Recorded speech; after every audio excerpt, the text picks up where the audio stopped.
আসসালামু আলাইকুম। আজকে আমরা চলে যাচ্ছি আমাদের গ্রামের বাড়িতে।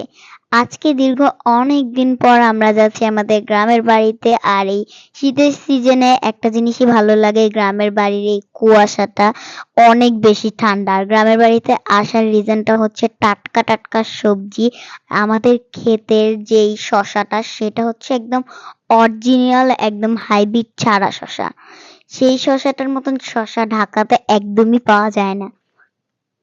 আসার পরে কিন্তু আমরা কিছুক্ষণ রেস্ট নিয়ে চলে আসি শসা খেতে। এটা হচ্ছে আমার বড় চাচ্চুর শসা ক্ষেত। আর এই শসা ক্ষেতের শসাটা এত বেশি মজা। আর একটু যখন কুয়াশাটা কমেছিল তারপরে কিন্তু আমরা বের হয়ে পড়েছিলাম। আর ওয়েদারটা অনেক বেশি ঠান্ডা ছিল। ওদিন সারাদিনই একদম কুয়াশা কুয়াশা ছিল।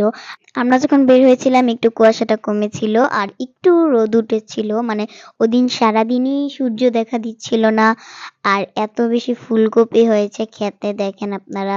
অনেক ছোট ছোট ফুলকপি, বাট আর কয়েকদিন পর গেলে আর একটু বড় হতো যদিও। আর আমি ফুলকপি আর টমেটো দুই ক্ষেতের মাঝখান দিয়ে হাঁটছিলাম। আর আমার এত বেশি ভালো লাগছিল, আমি কিছু ছোট ছোট করে ক্লিপ নিয়ে নিয়েছিলাম ব্লগ করার জন্য, আপনাদের সাথে শেয়ার করার জন্য। আর পিছে এত সুন্দর একটা ওয়েদার ছিল ওদিন, আর কি কুয়াশা হলে ওয়েদারটা খুব সুন্দর ছিল। আর আমাকে ইগনোর করবেন, কারণ গ্রামে যে আমার এই অবস্থা এরকমই হয়ে যায়।